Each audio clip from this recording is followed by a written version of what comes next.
यह question our में कि किस तरीके से मुख्यमंत्री ने एक बार फिर गंभीरता से इस बात को कहा कि वेरिफिकेशन ड्राइव चलाई जाएगी और इस बार गंभीरता से चलाई जाएगी। उन्होंने कहा कि किसी भी तरीके से देवभूमि का स्वरूप बदलने नहीं देंगे। लेकिन इस बात के मायने क्या हैं, पक्ष विपक्ष का इस पर क्या कहना है, एक्सपर्ट्स का इस पर क्या कहना है, इसी बात को लेकर आज चर्चा करेंगे। मैं तमाम मेहमानों का स्वागत कर लेता हूं। हमारे साथ सभी मेहमान जुड़ गए हैं और उनका स्वागत करता हूं। हमारे साथ नवीन पिरसाली जी हैं, भाजपा के प्रवक्ता हैं। नवीन जी, बहुत स्वागत आपका। हमारे साथ गिरिराज किशोर जी। गिरिराज जी, आपका बहुत स्वागत है, कांग्रेस के प्रवक्ता हैं। उपाध्यक्ष यूकेडी हमारे साथ जुड़ गए हैं, शांति प्रसाद भट्ट जी, आपका बहुत स्वागत है। और हमारे साथ वरिष्ठ पत्रकार प्रेम पंचोली साहब हैं। सर, आपका भी बहुत स्वागत है। शुरुआत नवीन जी मैं आपसे करता हूँ। जो डेमोग्राफिक चेंज की बात आ रही है और जिस तरीके से एक बार फिर उत्तराखंड में मुख्यमंत्री ने बड़ी गंभीरता से कहा कि देवभूमि का स्वरूप नहीं बदलने देंगे और वेरिफिकेशन ड्राइव को गंभीरता से चलाया जाएगा, क्या मायने हैं इस बात के? जी रवि जी, आप देखिए, उत्तराखंड देवभूमि है और देवभूमि का सनातन में बहुत बड़ा महत्व है।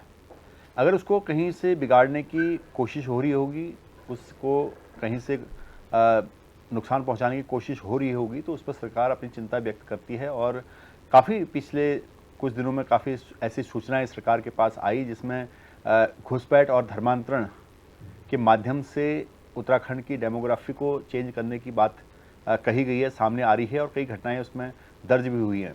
तो ऐसे में अगर इस नियति से कि कोई उत्तराखंड में गलत नियति से घुसे या कहीं बाहरी व्यक्ति कोई घुसा हो, तो उस नियति से सरकार उस पर कंट्रोल करने के लिए, लॉ एंड ऑर्डर को सही तरीके से चलाने के लिए एक ड्राइव चला रही है, सत्यापन ड्राइव। तो मैं समझता हूँ कि सत्यापन होना चाहिए। और हर देश में सत्यापन होता है अपने नागरिकों का।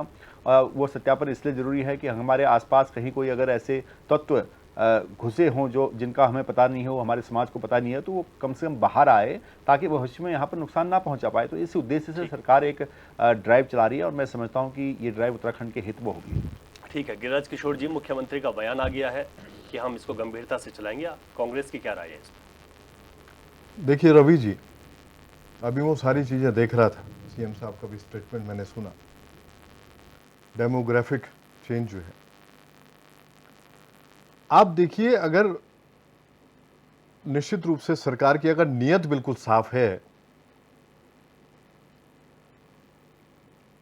तो बिल्कुल इस बात का स्वागत किया जाएगा कि आप सत्यापन वाली जो आपकी प्रोसेस चलने वाली है, लेकिन उस सत्यापन का स्वरूप क्या होगा रवि जी, ये निश्चित रूप से ये बात पूछी जाएगी सरकार से। क्यों गलत नहीं था? अभी सूर्यकांत धस्माना जी हमारे वरिष्ठ, हमारे उपाध्यक्ष हैं और नेता है पार्टी के, उनका भी जो स्टेटमेंट अभी मैंने देखा कि जो लोग वो निश्चित रूप से अदर स्टेट से जो आके वास कर रहे हैं, रह रहे हैं, स्वरूप वाली जो बात कर रहा हूं मैं कि आपका एम क्या है, उद्देश्य क्या है सरकार का, पहले तो इसकी तह तक जाना भी जरूरी है। दूसरी बात, एक बात है कि अगर कोई वाकई अगर कोई बात हो रही थी अभी, जैसे कि कोई टेररिस्ट अगर आता है या इस तरह की कुछ मन में, निश्चित रूप से सरकार है, अगर सरकार है तो सरकार का बिल्कुल एक दायित्व तो बनता है कि वो इस तरह के लोगों को भी चिन्हित करे कि जो वाकई उत्तराखंड देवभूमि है, निश्चित है। और उसमें यह भी जरूरी है कि वाकई जो है ऐसे लोग अगर कहीं पे, अगर स्टेट में आके, प्रदेश में आके, अगर कहीं पे अगर कि इस तरह की अगर वाकई कोई इस तरह का एलिमेंट कोई घुसा हुआ है कि जो नुकसान हमारी देवभूमि को कर सकता है, तो ठीक है, वो बहुत अच्छी बात है अगर इस नियत के साथ अगर आप आ रहे हैं। ठीक है। दूसरी चीज क्या है बताऊं मैं आपको कि आज जो स्थितियां हैं, आप ये देखिए कि भाजपा अभी लेके आई है इस चीज को। नहीं, वेरिफिकेशन आज ड्राइव सुन तो लीजिए, चल ही रही है। हाँ वो चल रही है, हाँ, वो हमेशा चलती है, हमेशा। वो एक सतत एक प्रक्रिया है, हाँ। उसमें ऐसा कुछ भी नहीं है।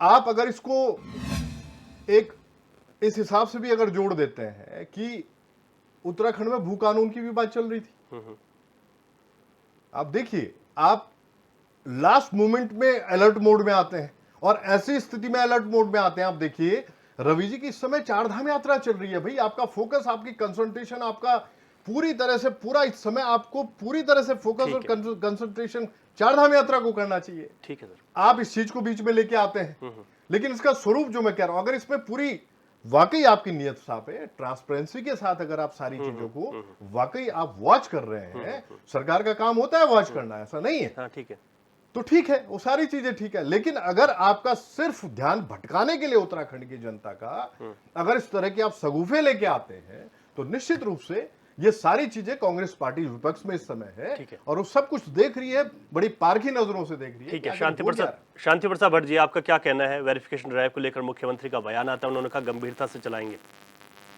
रवि जी, 24 सालों में पहली बार उत्तराखंड के मुख्यमंत्री से क्षेत्रीय सोच की बात निकली है, इसके लिए मैं धामी जी को बधाई दूंगा। जो दर्द उत्तराखंड क्रांति दल विगत 20-22 सालों से लगातार बोल रहा है कि उत्तराखंड की स्थिति बड़ी दयनीय हो गई, मूल निवासी अल्पसंख्यक हो गए हैं और बाहरियों का उत्तराखंड में कब्जा हो गया है। न सिर्फ ज़मीनों पे, यहाँ तक कि सत्ता को प्रभावित करने के लिए भी बाहरी व्यक्ति ताकतवर हो गया है। अब सवाल खड़ा होता है कि मुख्यमंत्री जी ने ये बात क्यों कही?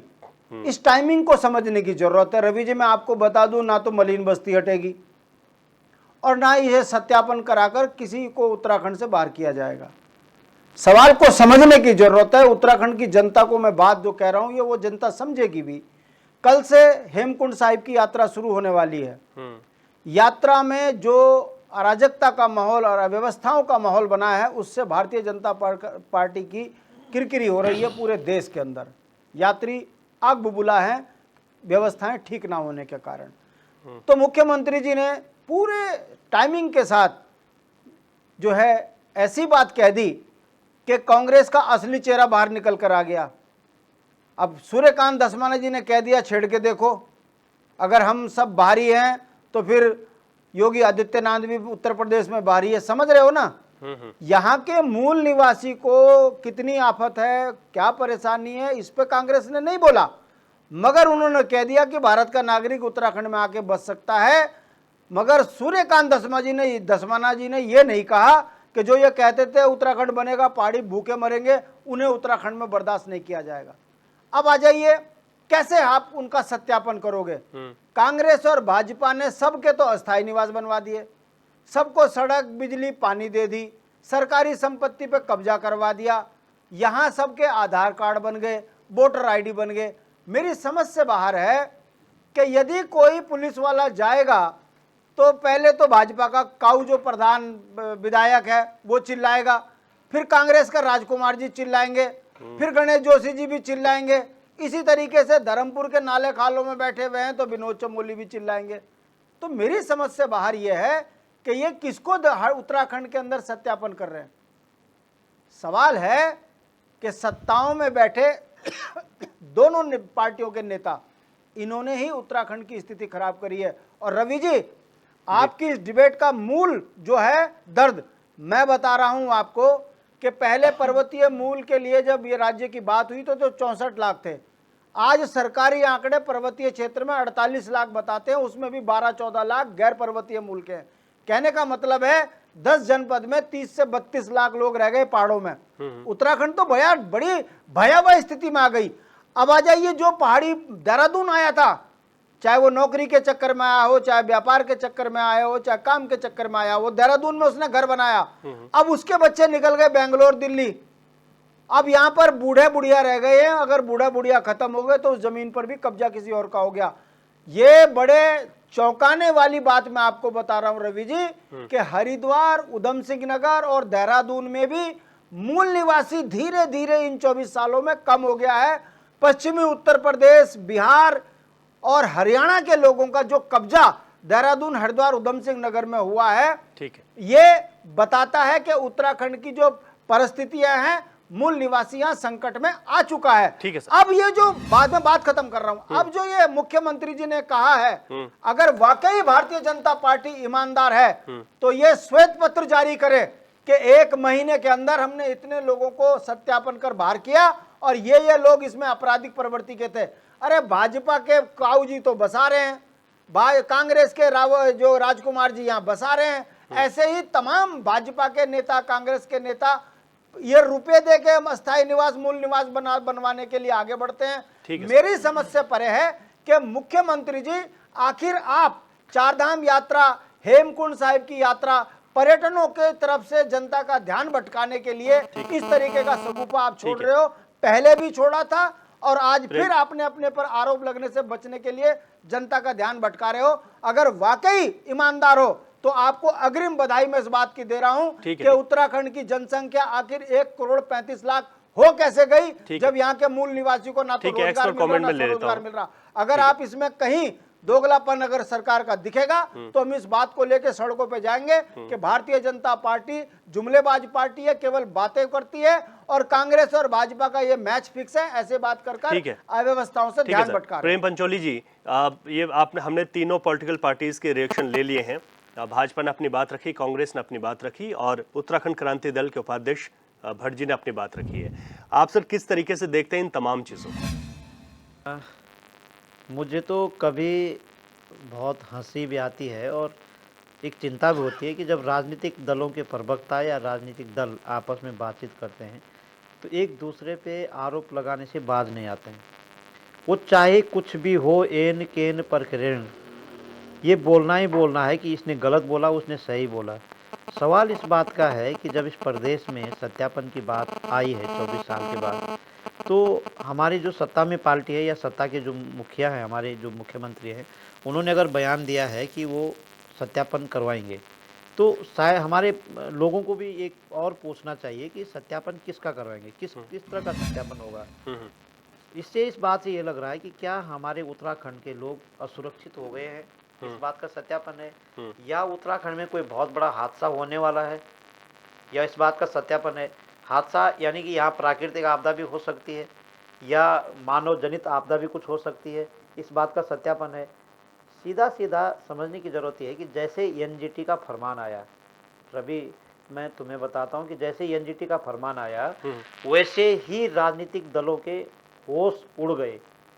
ये मैंने पहली डिबेट में भी कहा था कि एनजीटी का जो फरमान है उसको पब्लिक किया जाए, उसमें क्या लिखा हुआ है। इसमें ये सारे लोग जो पहले भी सत्ता में रहे और अब भी सत्ता में हैं, अब दूसरी पार्टी सत्ता में है और पहले की कोई और पार्टी सत्ता में थी, मतलब पिछले 24 सालों में जो घटनाएं घटी है नेचुरल रिसोर्स को लेकर के, उसके साथ जो अन्याय हम लोगों ने किया है, उस अन्याय का जो न्यायिक निर्णय आया है वो एनजीटी ने वो फरमान दिया है। उसमें सिर्फ मलिन बस्ती और बाहर से यहाँ लोग बसे हुए लोग हैं उसकी बात नहीं है। बात इसकी है कि मुख्यमंत्री क्या बोलेगा। अल्टीमेटली सत्ता के लोगों को इस बात का डर रहता है कि अगर हम सच बोल देंगे तो हमारी सारी पोल की डोल खुल जाएगी, और अगर विपक्ष की तरफ विपक्ष की भी अगर सच बोलना चाहे तो उनकी भी पोल की डोल खुल जाएगी, क्योंकि पहले उन्होंने खराब कराया, अब इन्होंने खराब करवाया। आप ये दगाओ कि जो लोग यहाँ सेक्रेटरीट में आप जाइए, कितने लोग हैं जो उत्तराखंड के मूल निवासी नहीं है, स्थायी निवासी नहीं, वो सरकारी नौकरी पा चुके हैं। क्या इस राज्य में स्थानीय लोगों को कितनी वरीयता दी गई है। मैंने कई बार कहा कि जल जीवन मिशन एक प्रोजेक्ट है भारत सरकार का, और उत्तराखंड अलग अलग राज्यों में अलग अलग है वो, ऐसा भी नहीं कि उत्तराखंड राज्य में हो तो तब भी वह मान सकते हैं। जैसे उत्तराखंड राज्य में कई भारत सरकार के ऑफिस हैं तो उसमें कई राज्यों के सरकारी नौकरी में लोग आए हैं, लेकिन जल जीवन मिशन तो प्रत्येक राज्य में चल रहा है। हमारे उत्तराखंड में जल जीवन मिशन में 98% जो सरकारी नौकरी कर रहे हैं वो बाहर के लोग हैं। सत्यापन इस बात का होना चाहिए। सत्यापन नहीं होना चाहिए कि तुम मुसलमान हो, हम हिंदू हैं, फलाना शेड्यूल कास्ट का है, फलाना शेड्यूल ट्राइब है, फलाना जो है ईसाई धर्म मानता है, दूसरा जो है हिंदू धर्म मानता है, तीसरा जो है अम्बेडकरवादी है, चौथा गांधीवादी है। ठीक है, इस डिबेट में जाने की जरूरत नहीं, और इस तरह से आप राजनीतिक स्टंटबाजी करोगे तो समाज समझता है। अच्छा हो कि मुख्यमंत्री को एनजीटी के फरमान को पढ़ देना चाहिए था सबके सामने। यहाँ पर मुख्यमंत्री ने गलती की कि सिर्फ ये भाषण दे दिया कि मैं सत्यापन कराऊंगा। अच्छी बात है, मैं ये कहता हूँ कि अगर ये भी एक कदम है तो ऐसा सत्यापन सामने पे आए कि हमारे उत्तराखंड के नौजवानों को, शिक्षित बेरोजगारों को नौकरी मिली। उदाहरण के लिए जल जीवन मिशन में अगर 12 लोग रिसोर्स पर्सन हैं तो बिहार के और झारखंड के क्यों हैं। इस बात का मैं इसलिए नाम ले रहा हूँ उस विभाग का, ऐसे तमाम विभाग हैं। सचिवालय में आप जाइए, जितने IAS ऑफिसर हैं उन्होंने जो अपने साथ एक दूसरे चतुर्थ श्रेणी के कर्मचारी रखे हुए हैं, वो एक भी उत्तराखंड का नहीं है। अगर तुम उत्तराखंड इतना छोटा मानते, चलो चतुर्थ श्रेणी कर्मचारी रख दो जरा अपने साथ। मैं दाद दे रहा हूँ सारे IAS ऑफिसरों को, और उन्होंने जो पिछले दरवाजे से जो नियुक्ति करवाई एक एक अधिकारी के पास बहुत सारी पावर रहती है और कुछ पिछले दरबार से उन्होंने लीगली भी करवाई, लेकिन जिस व्यक्ति की नियुक्ति करवाई उसका सत्यापन होना बहुत जरूरी है। सत्यापन इस बात का नहीं कि बिंदाल पुल पे कौन बसे, रिस्पना पुल के किनारे कौन बसे, ये कोई सत्यापन नहीं। तो आप आपस में लड़ाई करवा रहे हो। जो लोग इस तरह से बसते हैं यहाँ काम धंधे के लिए आए हैं और जिस काम धंधे को वो करते हैं वो हमारे उत्तराखंड के लोगों के साथ मिल करके करते हैं उसको। यहाँ स्थायी निवास बेनिफिट काम भी मिलता है, तो एक मैत्रीय व्यवहार है वो। लेकिन जिस चीज के लिए राज्य बना था ना, मैं कहता हूँ कि जल जीवन मिशन में 12 लोग जो रिसोर्स पर्सन है, क्या यहाँ सब अनपढ़ लोग रहते हैं? मैं आपको एक उदाहरण देता हूँ। हेल्थ मिशन का जो ऑफिस आपके स्वास्थ्य निदेशालय में जो एक ऑफिस है, हेल्थ मिशन जो प्रोजेक्ट है, जी जी, उसका जो पूरा अकाउंट का जो ऑफिसर है वो बरेली से लाया गया, गुप्ता नाम है उसका। क्यों? उत्तराखंड में कोई सीए पढ़ा हुआ नहीं है, कोई चार्टेड अकाउंटेंट पढ़ा हुआ नहीं है। उत्तराखंड के लोग तो देश और विदेश में भी सेवाएं दे रहे हैं अकाउंट को संभालने की। ठीक है, ये एक आदमी को उदाहरण इसलिए दे रहा हूं मैं कि ये सारे विभागों में हो चुका है। अच्छा हो कि माननीय मुख्यमंत्री जी इनका भी सत्यापन करें। ठीक है, सत्यापन होना चाहिए और तमाम चीजों का सत्यापन होना चाहिए। ठीक है सर, ठीक है, ठीक, जाति धर्म पे कोई सत्यापन नहीं होना चाहिए। ठीक है। नवीन प्रसाली जी, अब देखिए 2-3 चीजें आ गई। विपक्ष का तो ये आरोप है कि आप लोग ध्यान भटकाने के लिए अचानक से इन सब चीजों को बीच में ला गए। एक्सपर्ट की भी हमने बात सुन ली। अब थोड़ा सा इसको आप समझा दीजिए कि सरकार किस तरीके का सत्यापन करना चाह रही है और जो विपक्ष कह रहा है उस पर भी अपनी राय रखिए। देखिए, विपक्ष तो उसको राजनीतिक रंग दे रहा है। जैसे अभी कांग्रेस की बात कहें तो वो सीधे माननीय मुख्यमंत्री योगी आदित्यनाथ जी पे चले गए। शांति प्रसाद भट्ट जी ने क्षेत्रीय बात पर समर्थन तो किया, लेकिन लास्ट में वो अपनी पार्टी की विचारधारा को ले आए। पंचोली जी भी जो बात कह रहे हैं उसमें थोड़ा सत्यता है कि हमारे लोकल लोगों को रोजगार मिलना चाहिए, लेकिन जो सेंट्रल गवर्नमेंट की जो पोस्ट होती है उस पर पूरे भारतवर्ष से कहीं से भी आदमी आ सकता है और यहाँ के आदमी दूसरी जगह जाते हैं, दूसरी जगह के आदमी यहाँ पर आते हैं। अब बात आते हैं मुद्दे की। मुद्दे की बात क्या है कि मुद्दे की बात पर अगर आते हैं तो भारत में जनसंख्या विस्फोट तो हो ही रहा है। हम आज दुनिया के सबसे बड़े देश बन गए जिसमें सबसे ज़्यादा जनसंख्या है। अगर जनसंख्या बड़ी है तो जनसंख्या बढ़ने के कारणों पर भी आपको जाना पड़ेगा।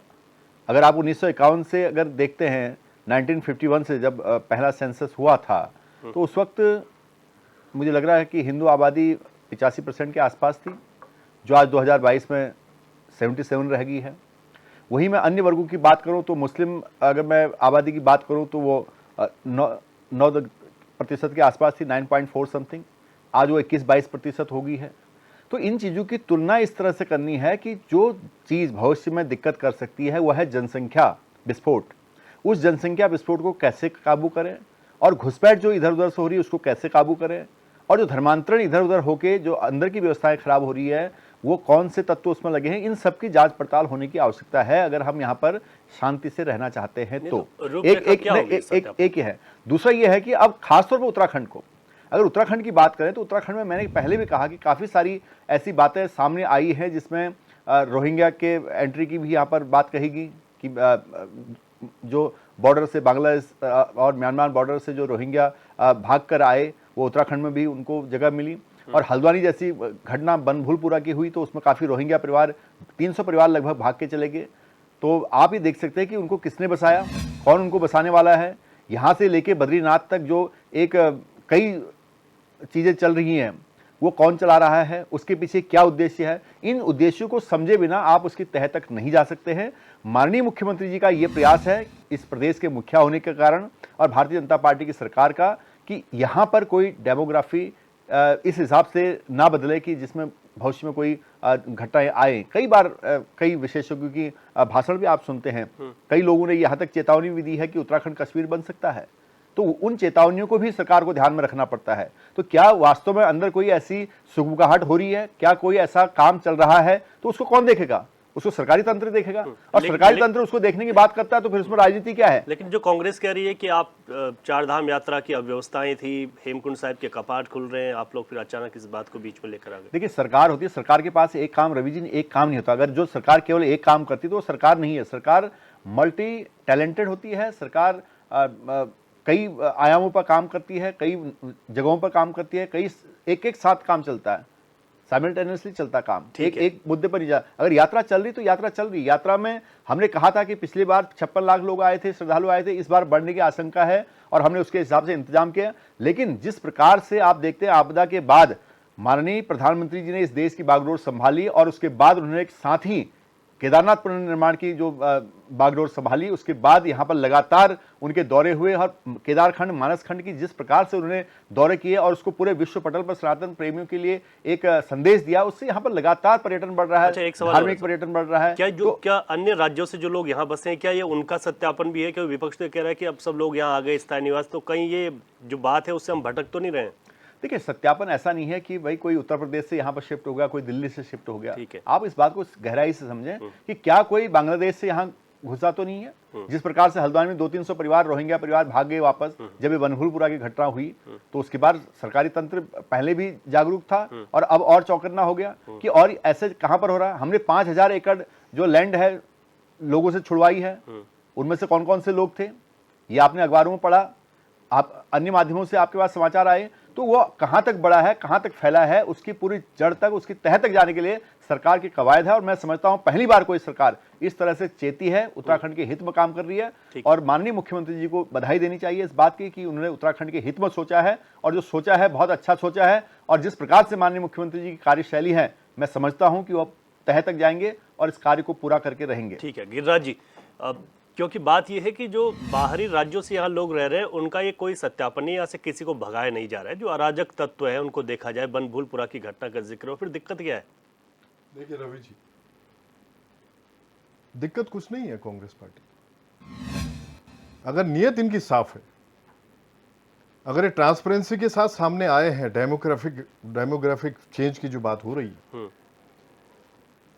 अगर ये पूरी तरह से जो एक साफ ध्येय के साथ, निष्कपट निश्चलता के साथ अगर ये पार्टी सरकार आई है तो कुछ चीजों को अप्रिशिएट भी किया जाएगा। लेकिन रिजल्ट्स जो है रवि जी, कांग्रेस पार्टी ये निश्चित चाहती है भाजपा से कि जो सत्यापन वाली जो बात अभी लेकर आए हैं, डेमोग्राफिक चेंज जो है के नाम पे, उसमें रिजल्ट्स जो है 1 महीने में और 1.5 महीने में, 2 महीने में आपके रिजल्ट्स क्या है, वो शांति प्रसाद भट्ट जी की बात से मैं एग्री करता हूं कि श्वेत पत्र आप जारी करें कि हमने ये रिजल्ट्स दिए हैं इस स्टेट पे, प्रदेश में। बैड एलिमेंट के लिए कोई जगह नहीं है। निश्चित रूप से कांग्रेस पार्टी का भी मानना है, ठीक है, कि कोई अराजक तत्व अगर प्रदेश में रहता है, आता है, एंटर होता है और वास कर रहा है यहाँ पे इस देवभूमि में, तो उसको रहने की कोई उसको बिल्कुल निकाला जाना चाहिए, प्रदेश से बाहर किया जाना चाहिए निश्चित रूप से। अगर इस परिप्रेक्ष्य में इसको लेके आए हैं, तो अगर वाकई ध्येय और नियत आपकी ये बोलती है कि नहीं, हमें बिल्कुल इसको बहुत क्लियरिटी से, बहुत अच्छे से इसको सामने रखना, पेश करना है, तो निश्चित रूप से बिल्कुल गलत नहीं है। लेकिन अभी एक नवीन जी की बात अभी आप जो डिस्कस कर रहे थे, और मैं भी इस बात को अपनी कांग्रेस पार्टी की तरफ से रख रहा था कि आप ध्यान भटकाने की कोशिश कर रहे हैं। 4 धाम यात्रा में अव्यवस्थाओं का अंबार है इस समय रवि जी, और वाकई इस बात को क्यों ना भूला जाए। निश्चित रूप से अगर आप कहीं भटकाने की कोशिश कर रहे हैं तो ये चीजें भी सामने दिखेंगी, कुछ समय में वो भी सामने आएगा। ठीक है, आप लोग कहना कि जनता अगर रिजल्ट भी देखेंगे आप निश्चित रूप से, और जनता इस बात को समझती है। टाइमिंग पे क्यों नहीं, अब कांग्रेस पार्टी अगर टाइमिंग पे अगर कहीं कोई सवाल, प्रश्न चिन्ह अगर कहीं पे है सरकार के, अगर वाकई निश्चित रूप से अगर टाइमिंग को लेके अगर कांग्रेस पार्टी बोल रही है तो निश्चित रूप से इस बात को रखा जाएगा। और ये बात इसलिए रखी जा रही है कि आप लास्ट मोमेंट में 4 धाम यात्रा में भी अलर्ट हुए, आप जो अव्यवस्थाओं का अंबार, निश्चित रूप से अभी नवीन जी एक बात रख रहे थे। अब मुझे खुशी होती है कि अगर स्ट्रेंथ बढ़ती है, 56 लाख पिछली बार थे यात्री श्रद्धालु जो है, और 4 धाम यात्रा पे इस समय 1 करोड़ की अगर स्ट्रेंथ होती है तो बहुत अच्छी बात है। लेकिन भाई वो जो फैसिलिटीज उनको मिलनी चाहिए, मूलभूत जो सुविधाएं उनको मिलनी चाहिए निश्चित रूप से, वो अगर आ रहे हैं, अगर श्रद्धालु अगर पहुंच रहा है इस प्रदेश में 4 धाम यात्रा में, जो उसकी समय जो उसका व्यतीत होगा वो अगर सुखमय, अगर वो निश्चित रूप से अगर उसको अच्छे से अगर वो सारी चीजें उसको महसूस होती हैं, अगर वो महसूस करता है वो यात्री, तो निश्चित रूप से मैसेज एक अच्छा लेके जाएगा। और समय के साथ साथ जो है, अभी ठीक है आपने मल्टी टैलेंटेड भी अपनी सरकार को बोला कि नहीं साहब मल्टी टैलेंटेड सरकार है, निश्चित रूप से कई चीजें हैं, कई आयामों पे बात करनी होती है सरकारों में, मानता हूं, मैं भी एग्री कर रहा हूं। लेकिन आप जो है अगर एक चीज पे कहीं कोई लकुना है, कहीं पे कोई प्रॉब्लम, अगर वाकई चार धाम यात्रा चल रही है, अगर बोल रही है कांग्रेस पार्टी, तो इस वजह से कह रही है कि भाई आपका कंसंट्रेशन, फोकस जो समय की मांग है वो चार धाम यात्रा पे होना चाहिए। आप इस तरह से ध्यान भटकाने की अगर कोशिश करेंगे, और वाकई ध्यान भटकाने की अगर कोशिश कर रहे हैं, और उसमें अगर वाकई अगर कांग्रेस पार्टी एक बात को लेकर अगर निश्चित रूप से सामने आ रही है कि भाई अगर आप फेयर हैं, तो निश्चित रूप से नियत अगर आपकी साफ है, तो आप सामने रिजल्ट्स लेके आए और 1.5-2 महीने में एक श्वेत पत्र भी जारी करें। ठीक है गिरिराज जी, ठीक है, ठीक है। आपने कहा कि रिजल्ट पे आना चाहिए, उस पर भी विपक्ष को इसका भी ध्यान रखा जाएगा कि किस तरीके का रिजल्ट जो है सामने देखने को बिल्कुल मिलता रवि। है। ठीक है, वो शांति सामने प्रसाद आना भट्ट जी, जरूरी भी। शांति प्रसाद भट्ट जी, जिस तरीके से जो बात आई है अभी सामने, हमने देखा कि भाजपा ने अपना पक्ष रखा। उन्होंने कहा कि ठीक है, जो अराजक तत्व हैं, जो बाहर के लोग, ऐसे लोग जो प्रदेश को नुकसान पहुंचा सकते हैं, यहाँ की देवभूमि की छवि को नुकसान पहुंचा सकते हैं, उनका वेरिफिकेशन ड्राइव है।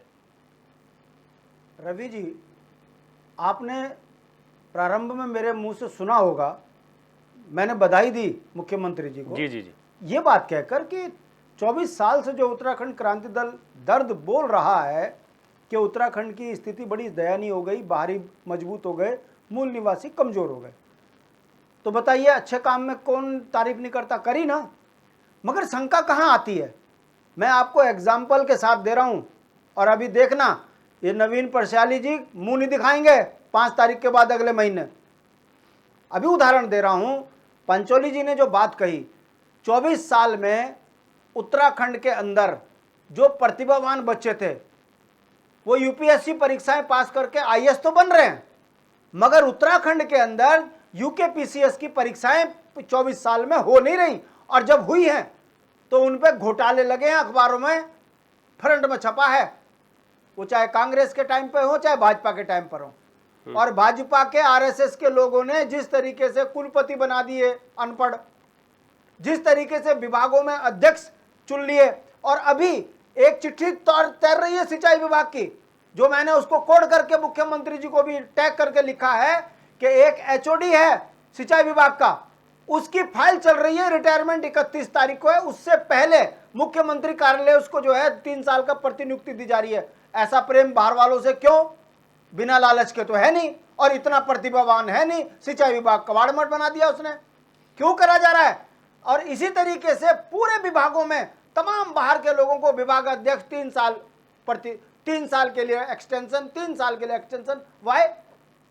हर विभाग के अंदर, उत्तराखंड के अंदर जितने पीसीएस भर्ती हुए हैं, जांच करा लीजिए, अगर 50% आपको फ्रॉड ना मिल जाए। ये मैं नहीं कह रहा हूं, अखबारों में छपा है, वो चाहे कांग्रेस के टाइम पर हो चाहे किसी। शिक्षा विभाग में फर्जी टीचर निकले, टीचर और इंजीनियर यहाँ फर्जी निकल रहे, पीडब्ल्यूडी से लेकर हर जगह। कहने का मतलब है, सत्यापन आप किसका करोगे? पंचोली जी ने बड़ी सही बात करी कि पहाड़ी राज्य है और पहाड़ी नौकरी के लिए परेशान है, पहाड़ी को नौकरी मिल नहीं रही। ठेकेदार गाजियाबाद, दिल्ली, बंबई के, वो भी बाहर वाले, नौकरियों में इन्होंने आईएसओ ने अपने रिश्तेदार भर दिए पैसे ले लेके। अब बताइए सत्यापन किनका कर रहे? नाले खाले वालों का। नाले खाले वालों पे नेताओं ने अपने पैसे लेके, तुमने आधार कार्ड भी बना दिया, अस्थायी निवास भी बना दिया, उसको सड़क भी दे दी, बिजली भी दे दी, पानी भी दे दी। अब किसका सत्यापन करोगे?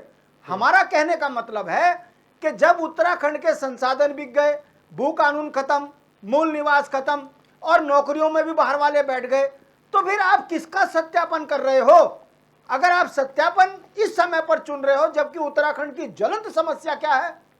पर्यटन, जो रोज झगड़ा कर रहे, तीर्थ यात्रा जहां अव्यवस्थाएं फैली हैं, हेमकुंड यात्रा जिसमें कि अब एक वर्ग विशेष और यहाँ पर जो है धुआं चौकड़ी मचाएगा यदि उनको व्यवस्थाएं सही नहीं मिली, और अभी कांवड़ यात्रा आनी है, पूरा नीलकंठ जो है जाम में चला जाएगा, टॉयलेट आपने बनाई नहीं है। तो जिन विषयों पर सत्ता में बैठे सत्ताधीश चिंतन करते कि हमें विपक्ष की भी सहयोग की जरूरत है, ग्रामीणों के भी सहयोग की जरूरत है, आओ मिलकर उत्तराखंड की छवि सही बने, हम काम करें, इस पर मुख्यमंत्री जी का ना बोलना और ये कह देना कि अब हम सत्यापन कराएंगे। मैं पूछना चाहता हूं, इससे पहले पुलिस ने जो सत्यापन करा था, श्वेत पत्र जारी करके बताओ ना कि हमने इतने अपराधियों को उत्तराखंड से बाहर किया, हमने इतने लोगों को उत्तराखंड से बाहर किया, तब तो हम माने। 1,35,00,000 यहाँ की जनसंख्या हो गई, पहाड़ी यहाँ पर अब जो है अल्पसंख्यक हो गया, राज्य के अंदर पहाड़ी संस्कृति पर पूरी तरीके से कुठाराघात हो गया केदारनाथ के अंदर पंडे पुरोहित मार रहे यात्रियों को यह कहकर कि हमारी परंपराओं पर अतिक्रमण ना करो। गुजरातियों ने पूरा केदारनाथ खोद दिया, बद्रीनाथ खोद दिया, हमारी संस्कृति को गुजराती संस्कृति में कन्वर्ट करने पे लगे हुए। अब धीरे धीरे वो उबाल मचने लगा है। तो अब आप इससे ध्यान भटकाने के लिए ये बोलोगे ठीक है, जवाब ले लो। मुस्लिम, तो ये बर्दाश्त के काबिल नहीं है, इसीलिए हम शंका कर रहे हैं।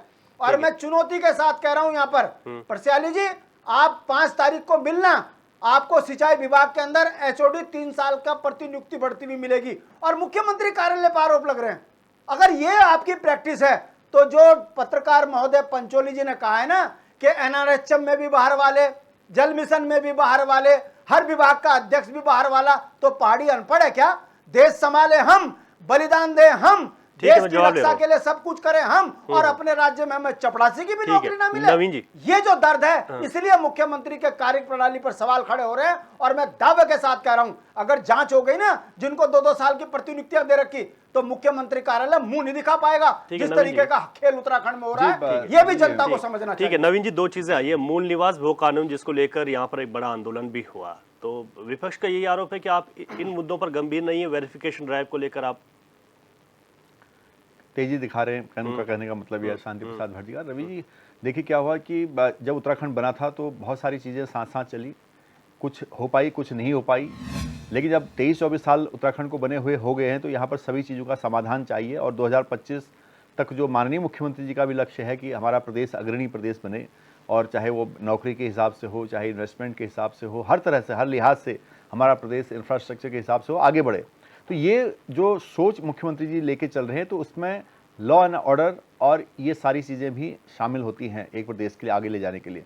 अगर उसमें ये बातें आ रही हैं कि जहाँ पर हमें दिक्कतें हैं उनको ठीक किया जाएगा, तो मैं समझता हूँ कि विपक्ष को इसमें नाराज़गी नहीं दिखानी चाहिए और ना नाराज होना चाहिए। रवि जी मेरा सवाल जरूर पूछना इनसे। ठीक है, वही सवाल है, बता रहे हो। बिल्कुल शांति प्रसाद भटजी, आपका सवाल भी यहाँ पर उत्तर दिया जाएगा सवाल का। मेरा कहने का मतलब ये है कि सिंचाई विभाग का एचओडी को 2-3 साल के लिए एक्सटेंशन मिल रहा है कि नहीं, बस ये बता दीजिए आप। देखिए मैं उस विभाग का ना तो प्रवक्ता हूँ ना अरे पार्टी हो भैया, आप सत्ता हो, मैं मुख्यमंत्री की मैं सरकार का प्रवक्ता भी नहीं हूँ शांति प्रसाद भटजी। आप ये देखिए, ये बेहतर होगा कि आप सिंचाई विभाग से पूछे। अगर वहाँ पर व्यवस्था नहीं है मुख्यमंत्री से नहीं पूछ सकते। अगर उस विभाग में व्यवस्थाएं मतलब नहीं आप होंगी, अपने मुख्यमंत्री के संज्ञान में ये बात नहीं डाल सकते कि शांति आपके प्रसाद नाम भटजी, से उत्तराखंड में क्या चल शांति रहा है। प्रसाद भटजी आपको शायद बहुत पुराने प्रवक्ता है, लेकिन ज्ञान सरकार का कम है। अरे भाई जब बात जब सरकार किसी की विभाग नहीं है। में आप यहाँ पर किसी विभाग में अगर कोई व्यक्ति रिप्रेजेंट कर रहे हो, मैं आपसे कह रहा हूँ नहीं, क्या मैं अगर आपको सिंचाई कह रहा हूं, विभाग मैं का आपका ऐसा जवाब हो दे रहा रहा हूं, है, आप सुन तो लीजिए। मुख्यमंत्री जी को आप सुन बोलिए लीजिए कि शांति ये प्रसाद काम जी, बंद खाली कीजिए। बोलने ठीक का है, अभ्यास अब मत उसी कीजिए। बात बोले ना, मैं उसी बात का जवाब दे मैं रहे हैं। वही तो बता रहा नहीं हूं। ठीक है, मैं उसी बात आपको का वही तो जवाब बता रहा हूं। सुनिए। मैं आपकी बात का जवाब दे रहा हूं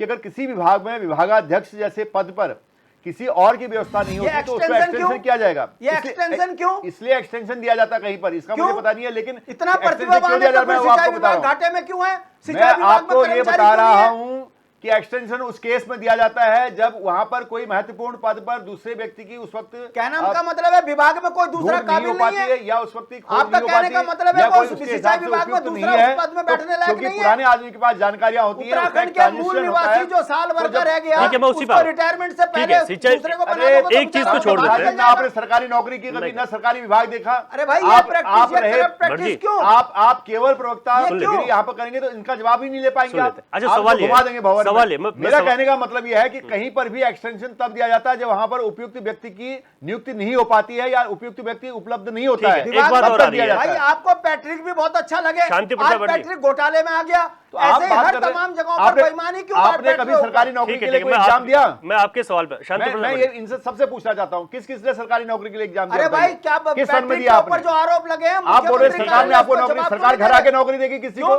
पैट्रिक को आपने उसको अतिरिक्त आप ये बताइए, आपने कितनी बार सरकारी नौकरी के लिए एग्जाम दिया? पंचोली जी ने कितनी बार सरकारी नौकरी के लिए यहाँ पर एग्जाम दिया? गिरिराज जी ने कितनी बार सरकारी नौकरी के लिए एग्जाम दिया? आप कहना क्या चाह रहे हैं? आपका काम है, आप खुद कंफ्यूज हैं। अगर एक सरकार हितों को सर्वोपरि रखते हुए इस प्रदेश के लिए काम कर रही है, हमारा मुख्यमंत्री ईमानदार है, आप नहीं चाहते कि यहाँ पर शांति बनी रहे? ईमानदार है। शांति प्रसाद भटजी, मैं आपसे पूछना चाह रहा हूँ कि आप इस प्रदेश में शांति बनी रहे क्या इसके पक्षधर नहीं है? मैं आपसे पूछना आप चाह इसके रहा हूं, पक्षधर प्रधान जी, नहीं है कि इस आप प्रदेश में फिर शांति गलत बनी बोल रहे रहे। हो। मैं आपसे कह रहा हूं कि ये करप्ट प्रैक्टिस क्यों यहाँ के मूल निवासी को विभाग अध्यक्ष क्यों मैं नहीं उसी बनाया सवाल जा कर रहा हूं, उसी यहाँ सवाल के कर मूल रहा हूं। निवासी क्या इस काबिल नहीं कौन है है उपयुक्त कि वो व्यक्ति? अपने उसका विभाग नाम को चला लाइए ना। सके? और बाहर आप वाले ये में बात ऐसा कर कौन रहे सी हैं, दही लगी हुई है उनकी कि जगह वो कौन सा रिटायरमेंट उपयुक्त के बाद व्यक्ति उसे उसको 3 लाइए, साल का प्रतिनियुक्ति जिसकी आप दी जा बात रही है। कर रहे हैं। यहाँ पहाड़ियों के किसको? साथ ये अन्याय क्यों नहीं, हो रहा है बार अरे, बार? मैं आपसे नहीं, सवाल कर रहा हूँ।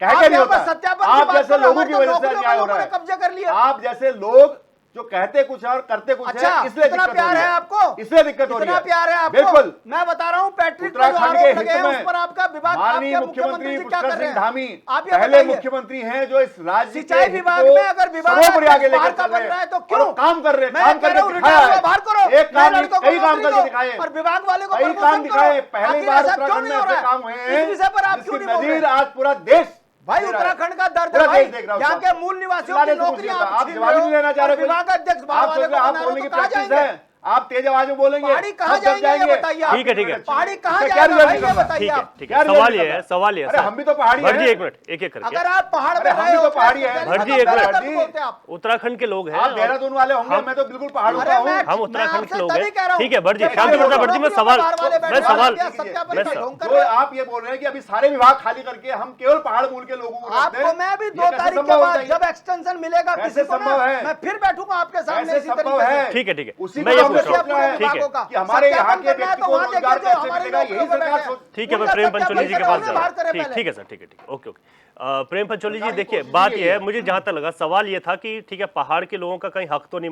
मारा जा रहा है, ये वाली बात थी, आपने उस चीज़ का जिक्र किया था।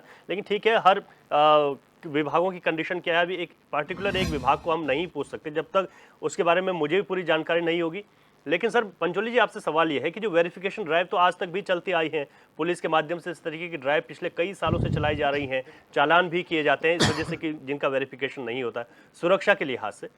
तो इसको लेकर एक बार इसको फिर गंभीरता से मुख्यमंत्री ने ये भी जिक्र किया कि हमने देवभूमि में जिस तरीके से कई एकड़ भूमि है, 6000 के आसपास जो है इसका एक आंकड़ा था, जिसमें उन्होंने कहा कि हमने इसको कब्जा मुक्त कराया है और किसी भी तरीके से देवभूमि का स्वरूप नहीं बदलने देंगे।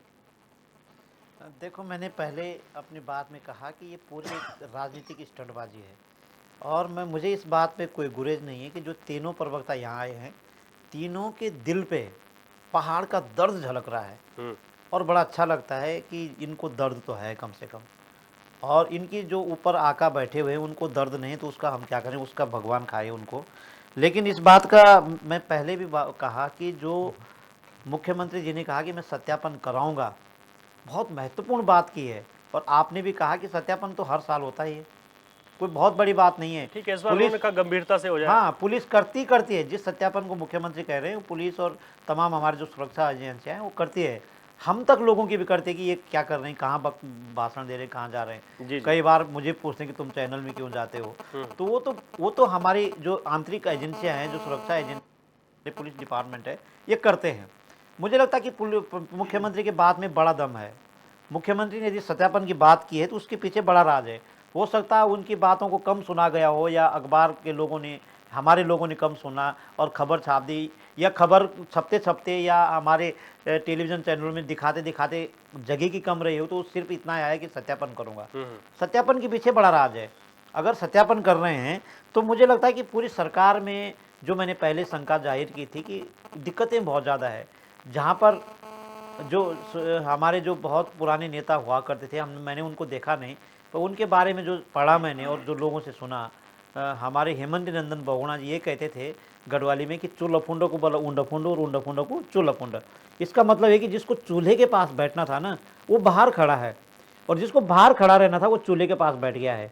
तो मुझे लगता है कि माननीय मुख्यमंत्री जी इसका सत्यापन करा रहे हैं कि किसको चूल्हे के पास बैठाना है, किसको बाहर खड़ा रखना है, किसको उधर खड़ा रखना है, किसी कुर्सी पे बैठाना है, किसको घर के अंदर बैठाना है। मुझे लगता है इस बात का सत्यापन करा रहे होंगे।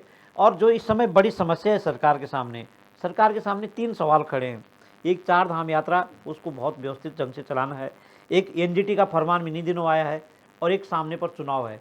हमारे अधिकांश नेताओं को, जहाँ तक कि सरकार में जिम्मेदार मिनिस्टर और मुख्यमंत्री तक, उनको दूसरे प्रदेशों में जाना पड़ रहा है बार बार, और अपने प्रदेश की हालत को देखते हुए हमारे प्रदेश की हालत डगमगा गई है। मैंने पहले दिन भी कहा था कि हमारा जो पर्यटन मंत्री है, पर्यटन की हालत इसलिए डगमगाई कि पर्यटन मंत्री गायब है।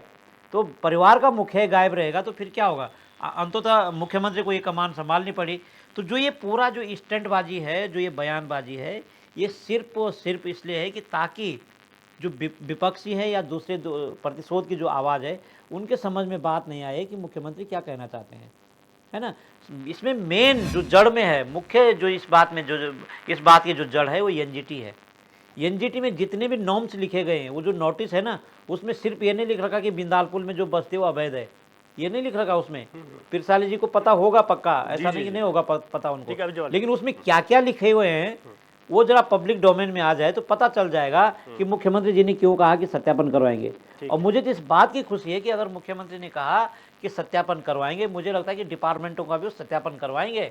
कौन है जो चूलफुंडक उंडफुंडक चूलफुंडक, इस बात का सत्यापन होना बहुत जरूरी है। और अगर मुख्यमंत्री, मुझे लगता है करेंगे, क्योंकि बहुत जोश खरोश में हमारे मुख्यमंत्री हैं और जो करते हैं वो करते भी है, ऐसी बात नहीं, जो कहते हैं करते भी हैं, और इस बात में दम है कि वो करवाएंगे। और वो इस बात का भी सत्यापन करवाएंगे कि जब यहाँ ढांचागत विकास के लिए या कंस्ट्रक्शन के लिए जो भी टेंडर होते हैं, विकास के कामों के लिए जो भी टेंडर होते हैं, वो बड़े टेंडरों को शायद छोटे टेंडर में लाएं, इस बात का भी सत्यापन कराएंगे। क्योंकि उत्तराखंड में बड़े टेंडर उत्तराखंड का व्यक्ति नहीं कर सकता है।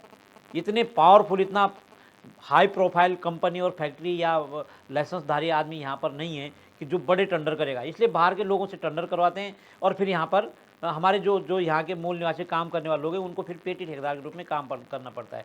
फॉर एग्जाम्पल, मैं एक बहुत ग्रास रूट का एग्जाम्पल दे रहा हूँ आपको कि मैं होमलेस कमेटी का मेंबर हूँ राज्य सरकार में। हमने कई बार बोला कि ये जो भवन विहीन लोग हैं, इनके लिए क्या बना रखा है, इस जो ये बना रखे इनके लिए टेम्परेरी शेल्टर, टेम्परेरी क्या पक्के मकान बना रखे उनके लिए, उनको किसी थर्ड पार्टी को दे दो ताकि वो अच्छे ढंग से चलाए।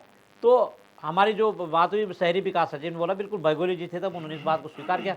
उन्होंने नगर निगम को लिखा इसको थर्ड पार्टी किसी स्वयंसेवी संस्था को दे दो। भाई साहब, उन्होंने जो टारगेट निकाला, इतना करोड़ निकाला कि जिसका इतना करोड़ का टर्नओवर होगा उसी संस्था को मिलेगा। एक भी संस्था फिट नहीं बैठी यहाँ, और जो एक आध संस्था होगी, कोई भुवनेश्वरी महिला आश्रम या हार की संस्था होगी, उनको ये छोटे काम पसंद नहीं आए। जो ग्रास रूट के काम है, ग्रास रूट के संस्थाओं को ही वो मिलना चाहता या कंपनी को मिलता, उनके पास उनका टर्नओवर उतना है ही नहीं। और उन्होंने उस बात को दबाई दिया, क्योंकि मामला ये था कि होमलेस कमेटी में मेरे जैसे आदमी बैठा रखता वहाँ पे, तो दस्तखत तो मुझे करने थे फाइनली उसमें, और एक एन रविशंकर साहब है, हम दो उस कमेटी में। तो मेरे कहने का मतलब ये है कि सत्यापन कराने के पीछे माननीय मुख्यमंत्री का बड़ा राज है, उसको समझने की जरूरत है। और मैं इस बात की खुशी, मुझे इस बात की कि तीनों प्रवक्ताओं के दिल में जो दर्द है उत्तराखंड के प्रति, ये काबिल तारीफ है, इसमें कोई दो राय नहीं है। ठीक है, वो दर्द कम ज़्यादा हो सकता है या ज़्यादा ही होगा मुझे लगता है, ठीक है सर, पर ये है कि दर्द तो है। ठीक है, मैं फाइनल कमेंट की तरफ चलूंगा। अब पिरसाली जी, एक जो बात आ रही है कि अब जो एनजीटी का जो आदेश आया है, उसमें आमतौर पर आदमी ये समझ रहा है कि जो रिस्पना, बिंदाल या फिर प्रदेश के अन्य जगहों पर इस तरीके के लोग हैं उनको हटा दिया जाए, लेकिन उसका जो आदेश है वो सार्वजनिक पब्लिक डोमेन में क्यों नहीं आता, कि उसमें क्या क्या ऐसी महत्वपूर्ण चीज़ें हैं। और ये जो इशारा मैं समझ रहा हूँ, ये समझ रहा हूँ कि जो नदियों किनारे बड़े बड़े होटल जो बन गए हैं, ऐसी चीज़ों का निर्माण हो गया, उन पर भी तो कार्रवाई होनी चाहिए ना। जो छोटे जो लोग अपने एक छोटा सा आशियाना बना कर रह रहे हैं, सिर्फ उन्हीं को टारगेट क्यों, जो मैं समझ पा रहा हूँ। एनजीटी का आदेश किसी व्यक्ति विशेष को टारगेट बना के नहीं होता। एनजीटी के आदेश में सभी लोग आते हैं जो जिन्होंने निर्माण उस क्षेत्र में किया हो जहां प्रतिबंधित है। चाहे हरिद्वार की बात करें, चाहे रिस्पना पुल नदी की बात करें, तो नदी के किनारे 30 मीटर तक कोई निर्माण नहीं हो सकता है, 100-100 मीटर तक, उसमें अलग अलग नॉर्म्स हैं। तो उसके हिसाब से उसका एनजीटी का आदेश आता है, उसका कोई व्यक्ति विशेष से कोई मतलब नहीं है। लेकिन मैं ये कह रहा हूँ कि उत्तराखंड एक बहुत बड़े आंदोलन से बना हुआ प्रदेश है। कई शहादतें हुई, कई लोगों ने अपने जीवन खपाया, आज तक भी कई लोग क्रांतिकारी हैं और अपना लगातार उस सपने को जिंदा रखे हुए हैं, जो सपना उन क्रांतिकारियों का रहा था, हमारे शहीदों का रहा था। और वही उसी दर्द को समझते हैं माननीय मुख्यमंत्री जी भी कोशिश कर रहे हैं पूरी तरह से अपनी तरफ से कि हम उन शहीदों के सपनों को साकार कर पाएं। और अपने कार्यकाल में रहते रहते हर कोई व्यक्ति चाहता है कि हम उस चीज़ को पूरा करें। तो अच्छी भावना के साथ अच्छा काम किया जाए तो मैं समझता हूं कि उसका परिणाम जरूर आएगा। उत्तराखंड एक न एक दिन अच्छा प्रदेश बनेगा, हम सबके लिए अच्छा बनेगा, और हम सबकी, नागरिकों की भी, सरकार की भी, प्रशासन की भी, और सामाजिक संस्थाओं की भी, सामाजिक सरोकारों से जुड़े लोगों की, सबकी एक कलेक्टिव जो जिम्मेदारी है वो हमारे उत्तराखंड को आगे ले जाने के लिए है। और मैं समझता हूं, मैं यही प्रार्थना सबसे करता हूं कि आप जहां पर जो गलत चीज़ देख रहे हैं उसको ठीक करना शुरू कर दो, हम बहुत आगे वैसे ही चले जाएंगे। पॉजिटिव रहें और पॉजिटिव के साथ अपना तर्क दें तो ज़्यादा अच्छा रहेगा। ठीक है, गिरिराज किशोरी। रवि जी, एक बात मैं रखना चाहूँगा, अगर आपकी सत्यापन की जो अभी ड्राइव जो चल रही है, अगर सरकार की नीयत साफ है और वाकई बैड एलिमेंट के लिए अगर ये सारी चीज़ें हो रही हैं कि गलत व्यक्ति कोई घुस चुका है और उसको बाहर हमें करना है, तो बहुत अच्छी बात है। कांग्रेस पार्टी आपको अप्रिशिएट करेगी। लेकिन साथ साथ जो इस समय है, समय की जो मांग है रवि जी, वो मांग ये कहती है कि निश्चित रूप से आप 4 धाम यात्रा को सफल बनाएं। उसमें जो आप कर सकते हैं अपनी तरफ से, वो पूरे प्रयास आपके होने चाहिए कि पूरी 4 धाम यात्रा सफलता की ओर जाए और निश्चित रूप से श्रद्धालु जो आए वो आप अच्छा मैसेज लेके जाए। दूसरी चीज़, आपको अगर सोच होनी चाहिए पर्वतीय क्षेत्र में, निश्चित रूप से आपको जो जो डेवलपमेंट करनी है, चाहे उस वहाँ पे जो इंफ्रा जो खड़ा होना है आज की डेट में, पारंपरिक खेती की जो बात करता हूँ बार बार मैं बात करता हूँ कि इंडस्ट्रियल ग्रोथ क्या होनी चाहिए वहाँ। वाकई हर्ब्स जो है वहाँ पे आज हमारे पास वन संपदा है रवि जी, उस तरफ आपको फोकस करना चाहिए। आपको आने वाले समय में निश्चित रूप से मलिन बस्तियों पे जो इस समय वाकई जो बात चल रही है वो बात गलत नहीं है। मलिन बस्तियों में जो वास कर रहा है जो व्यक्ति बेचारा, वो तिल तिल करके उसने जोड़ा है अपने लिए, और जोड़ने के बाद एक छोटा सा आसियाना उसने बनाया है। आज अगर वाकई बात रवि जी अगर ये आ रही है, आपने भी अभी बात रखी कि बड़ी बड़ी अट्टालिकाएं जो हैं आपकी बिंदाल और रिस्पना पे खड़ी हैं, उनको अगर एनजीटी वाकई छूता नहीं है और अगर ये नियम और कानून केवल उस गरीब व्यक्ति तक अगर सीमित रहता है, उस गरीब व्यक्ति को हटाने के लिए वाकई, तो निश्चित रूप से अगर गरीबों की और मजलूमों की अगर अनदेखी की बात अगर रखी जाती है कहीं कि भाजपा इनकी अनदेखी करती है, और निश्चित रूप से पूंजीपतियों की पार्टी अगर आपकी पार्टी को बोला जाता है भाजपा को, तो निश्चित रूप से उसके पीछे रीजन यही होता है, कारण यही होता है कि वाकई उन लोगों को छूट मिलती है। और वो जो लोग बेचारे जो है जो निश्चित रूप से सुबह से शाम तक मजदूरी कर रहा है, मेहनत कर रहा है, तो मलिन बस्तियों की लड़ाई तो कांग्रेस पार्टी लड़ेगी इनसे। लेकिन निश्चित रूप से जो 2-3 चीजें मैंने बोली हैं कि अभी जो स्थिति है इस समय, वाकई 4 धाम यात्रा बड़ा इंपॉर्टेंट विषय है, और साथ में ये मलिन बस्ती वाला जो एनजीटी वाला है, ये विषय जो है ये भी इंपॉर्टेंट हो जाता है। लेकिन निश्चित रूप से रवि जी, ये चीज अगर अच्छे से अगर फोकस करती है पार्टियां, निश्चित रूप से 24 वर्ष हम बार बार बोलते हैं डिबेट में, ये बातें आती हैं, तो निश्चित रूप से 24 साल का जो युवा जो होता है, निश्चित रूप से वो अपनी तरफ से पूरा स्ट्रांग स्थिति में होता है, मजबूती के साथ खड़ा होता है। तो इसको भी मजबूती के साथ खड़ा होना चाहिए था। लेकिन जो भी परिस्थितियां बनी है, आने वाला समय सुखद हो, लेकिन सुखद तब होगा, पार्टी भी, कांग्रेस पार्टी भी आपके साथ खड़ी होगी। बार बार मैं बोलता हूं कि अगर आप 2 कदम चलते तो 4 कदम हम लोग चलेंगे।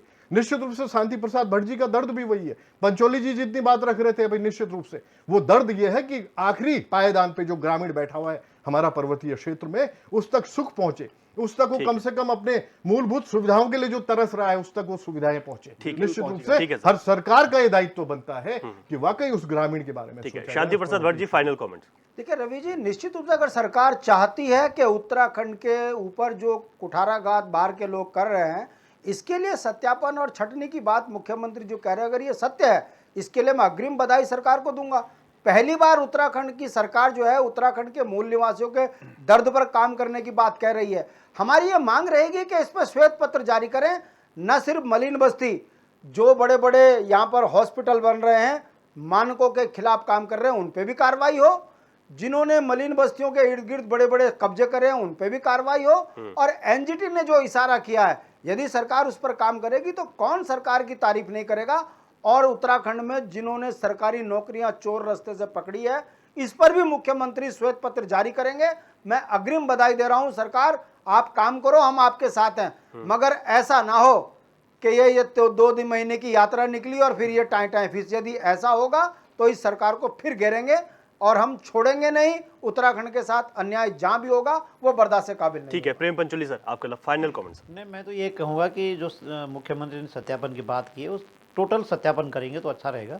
हर विभाग का भी सत्यापन होगा, सरकारी नौकरियों का भी सत्यापन होगा। जो लोग यहाँ आ रहे हैं वो कैसे रह रहे हैं, क्यों रह रहे हैं, उनका भी सत्यापन होना चाहिए। कई बार बल्क में जब लोग आते हैं उनके साथ कुछ न कुछ गड़बड़ भी हो जाती है। जैसे बनबुलपुरा की जो घटना है वो भी हमारे सामने एक एग्जाम्पल है। तो सत्यापन होना चाहिए, लेकिन जब आप सत्यापन का बेड़ा आपने उठा ही दिया है तो आप टोटल सत्यापन कीजिए, ताकि एक चित्र तो सामने आए। 24 साल के नौजवान के हाथ में एक चित्र आए नहीं तो निराश हो जाएगा। वो 24 साल का होगा, हमारा प्रदेश 24वां साल हमने प्रवेश कर दिया है, तो वो बहुत मजबूत है, समझ है उसकी पूरी, उसको करना है कुछ। तो एक सत्यापन की जो एक लिस्ट है वो आ जाए यहाँ के नागरिकों के हाथ में, तो समझ में बात आ जाएगी कौन यहाँ रोहिंग्या आए, कौन यहाँ गड़बड़ कर रहा है, किस किस के साथ गड़बड़ हुई है। कम से कम 24 साल के बाद हम कुछ एक अच्छा पारदर्शी समावेशी विकास की बात कर सकते हैं। जी। तो अच्छी बात है, सत्यापन होना चाहिए। ठीक है सर, मैं तमाम मेहमानों का, क्योंकि समय इजाज़त नहीं दे रहा आगे बढ़ने की, नवीन पिरसाली जी, गिरिराज किशोर जी, शांति प्रसाद भट्ट जी और प्रेम पंचोली जी, बहुत बहुत शुक्रिया, आपने अपना वक्त निकाला और अपने अपनी बात हमारे बीच रखी। क्वेश्चन आवर में आज हमने बात की मुख्यमंत्री के उस गंभीरता वाले बयान पर, जब उन्होंने कहा कि वेरिफिकेशन ड्राइव गंभीरता से होगा, देवभूमि का स्वरूप नहीं बदलने देंगे। लेकिन तमाम चीज़ें आई कि वेरिफिकेशन जो है वो सिर्फ यही नहीं, वेरिफिकेशन और भी होनी चाहिए। उस पर भी सरकार यानी कि भाजपा का दावा है कि उन तमाम चीज़ों को भी देखा जा रहा है। अब क्या कुछ निकल कर आएगा, विपक्ष भी इसके रिजल्ट का इंतजार कर रहा है। फिलहाल क्वेश्चन आवर में आज के लिए इतना ही।